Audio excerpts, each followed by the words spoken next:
kita compare ya sama pilek atau flu gitu, flu dari 100 tahun yang lalu sampai sekarang juga tetap aja flu ya, batuk pilek gitu aja kayak gitu. Kok ini bisa beda-beda, pikirku gitu. What's the topic? Just say it out loud. Oke, terkait dengan yang barusan sampean omongin tentang tipe COVID yang bisa saja itu nggak cuma satu gitu kan tipenya.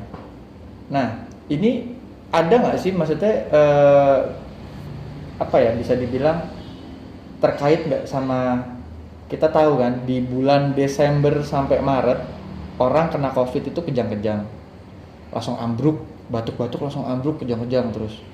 Nah, terus habis dari Maret ke makin kesini, makin istilahnya ke Juli orang apa namanya, radang paru-paru ya? Iya, radang Pilek terus radang paru-paru, nggak bisa napas kayak gitu, sesak. Terus habis itu makin kesini lagi nggak ada gejala. Kok bisa?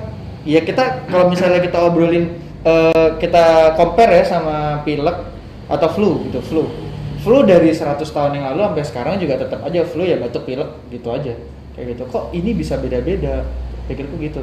Ya, jadi memang gini, untuk COVID ini kan salah satu strain baru yang untuk saat ini ya, makanya namanya SARS-CoV-2. Dulu penamaannya COVID-19. Oh, sekarang udah berubah? Sekarang SARS-CoV-2 untuk penamaan virusnya ya. Nah, jadi waktu pertama kali ditemukan, mungkin kita lihat di Wuhan ada orang berjatuhan seperti itu, ya. Nah, sebenarnya untuk saat ini sih mungkin karena pemerintah sudah menggalakkan cuci tangan, jaga jarak, ya, pakai masker, itu bisa mengurangi istilahnya dampak virus yang dikeluarkan. Ya. Kalau misalnya kita tidak pakai masker, ya, cara batuk yang nggak benar, ya, kan ada etika batuk ya, batuk harus ditutup seperti ini, pakai siku. Nah, itu kan sekarang bisa tertahan pakai masker, jadi virusnya tidak melayang di udara. Oh, berarti ini berpengaruh dengan kuantitas dari virus itu yang masuk ke dalam tubuh, yang masuk ya? ke dalam tubuhnya, benar. Makin banyak berarti makin parah berarti? Makin banyak, makin parah. Emang di dalam virus nggak bisa berkembang biak? Virusnya bisa berkembang biak di dalam. Oh gitu. Tapi dengan kondisi ya sebisa mungkin sedikit lah, kalau emang kena ya sedikit lah, ya, sedikit mungkin berarti kayak gitu ya. Mungkin. Makanya ya itu salah satu saran pemerintah, tetap gunakan masker. Ya. Nah, untuk anjuran dokter sendiri nih, dari kacamata dokter sendiri, untuk kita biar bisa terhindar dari COVID sendiri, menurut dokter dari apa, Satgas sendiri itu sudah tepat nggak sih? Anjuran dari Satgas sendiri sudah tepat ya.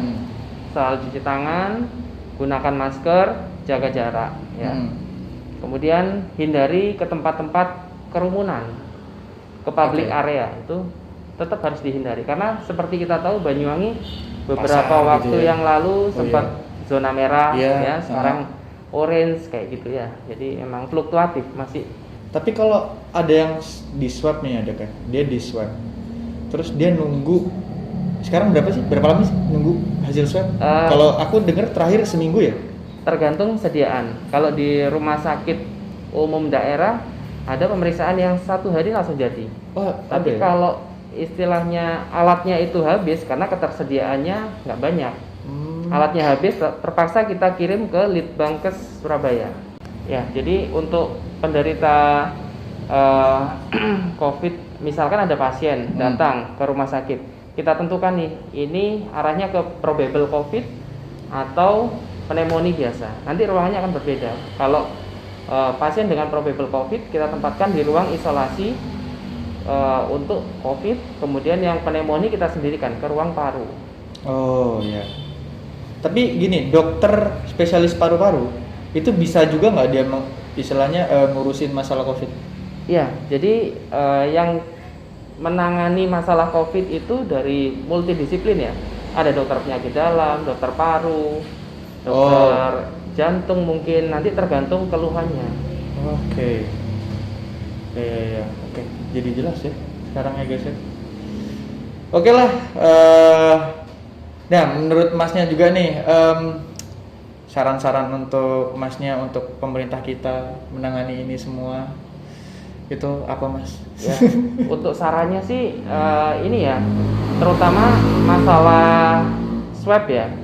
Jadi memang angka swab di Indonesia itu masih tergolong rendah dibanding di luar negeri ya. Jadi semakin banyak swab akan semakin banyak kita tahu sebenarnya seberapa banyak penderita COVID. Jadi kita bisa melakukan penanganan yang lebih tepat. Kemudian saran untuk pemerintah tetap untuk kampanye gunakan masker, cuci tangan, seperti itu. Tetap edukasi ke masyarakat. Terutama ya saya juga sebagai nakes, sebagai tenaga kesehatan juga mengedukasi masyarakat umum. Tapi apa-apa sekarang susah loh Mas. Makan aja susah loh, orang beli apalagi sekarang ada masker SNI, gila kan 4 jam sekali harus ganti ya. 4 jam sekali. Nah, itu masker SNI sendiri itu ya kan bisa dibilang apa ya, ya mungkin beda lah, lebih bagus lagi ya. Kita doakan saja material yang dibuatnya itu lebih bagus lah gitu kan. 4 jam sekali harus diganti, satu masker harga berapa gitu. Dihitung aja sekarang seharinya udah berapa, udah 4 kali ganti. 6 kali ganti, 6 kali ganti. Belum sebulannya Mas kayak gitu. berapa duit itu harus keluar ya? Nah, kayak gitu. Ya setidaknya kan pemerintah kalau buat saya sih ya bagi-bagi masker gratis sama swab gratis. Nah, Ya, itu. betul. Nah, swab gratis. Jadi kan langsung ketapung nih, kelihatan nih siapa nih kena nih gitu. Akhirnya yaudah disendirikan, jangan dicampurin kayak gitu. Oke, thank you, Bro. Thank you. Kita akan semoga kita akan ketemu lagi nanti di konten-konten berikutnya, mungkin pertanyaan yang lain-lain gitu ya. Karena ini dokter nih bisa nanya apapun gitu. What's the topic? Just say it out loud.